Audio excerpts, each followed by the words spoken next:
Dutra e os demais presentes na reunião expressaram plena convicção quanto à iminência de um golpe comunista e à necessidade das Forças Armadas agirem com vigor.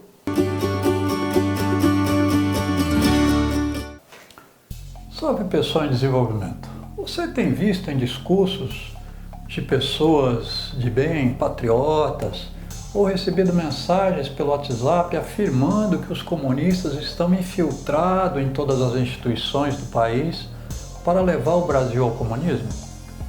Que esses perigosos seres vindo diretamente das profundezas do inferno estão prontos para destruir a família e jogar nossa pátria numa ditadura comunista, abortista e gaysista?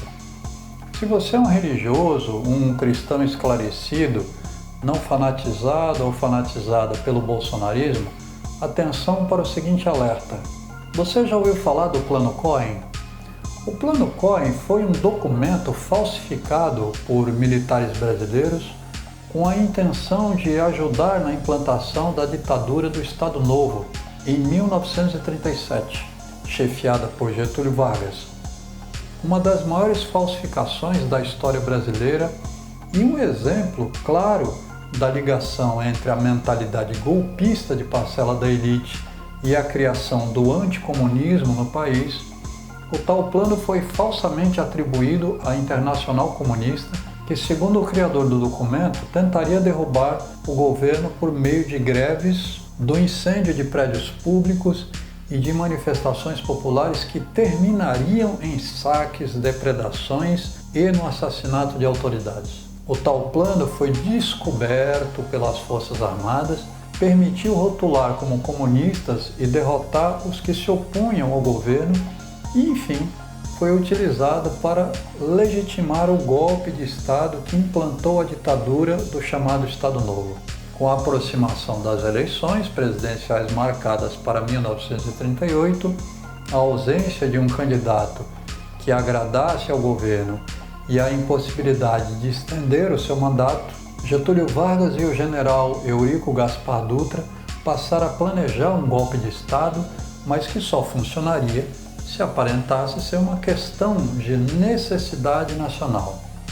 A cúpula militar do governo identificou a necessidade de revelar novos fatos que introduzissem um clima de insegurança e instabilidade, e assim surgiu a ideia da fabricação do Plano Cohen. O documento foi enviado pelo general Pedro Aurélio de Góes Monteiro, chefe do Estado-Maior do Exército, às principais autoridades militares do país, e em uma reunião oficial dos membros militares do governo foi apresentado como se tivesse sido apreendido pelas Forças Armadas. Dutra e os demais presentes na reunião expressaram plena convicção quanto à iminência de um golpe comunista e à necessidade das Forças Armadas agirem com vigor. O Plano Cohen foi então divulgado, desencadeando grande comoção e uma forte campanha anticomunista em todo o país. Vargas, então, pressionou o Congresso Nacional a decretar um estado de guerra, que lhe deu poderes para remover seus opositores, e em 10 de novembro de 1937, 40 dias após a divulgação do Plano Cohen, a ditadura do Estado Novo foi implantada no Brasil. Com a crise do Estado Novo em 1945, o mesmo general Góes Monteiro, que ajudara a criar o golpe de 1937, passou a trabalhar para derrubar Vargas. Ele denunciou a fraude que ocorrera 8 anos antes, afirmando que o Plano Cohen havia sido entregue ao Estado-Maior do Exército pelo capitão Olímpio Mourão Filho, à época chefe do Serviço Secreto da Ação Integralista Brasileira.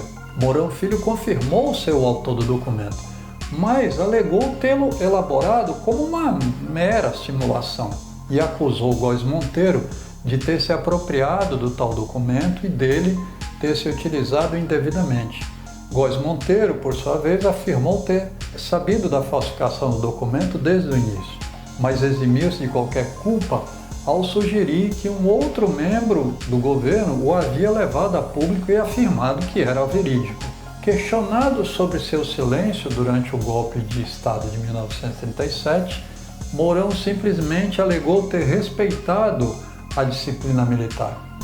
A revelação da fraude em torno do Plano Cohen causou indignação e vergonha à sociedade brasileira, que se sentiu absolutamente enganada. Embora a conspiração e envolvimento da alta cúpula das Forças Armadas tenha sido rapidamente comprovados, as acusações mútuas e a terceiros levantadas por Mourão e principalmente por Góes Monteiro dificultaram estabelecer com clareza a parcela de culpa de cada envolvido e que medidas fossem tomadas contra eles.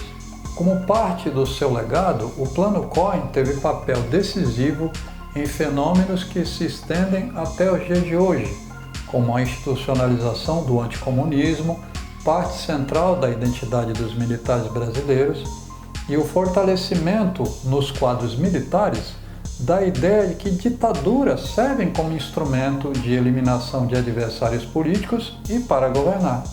Por analogia, a conspiração em torno do Plano Cohen foi equiparada a eventos como a campanha de atemorização deflagrada às vésperas do golpe de 1964 e continua a ser mencionada em análises sobre a política brasileira contemporânea.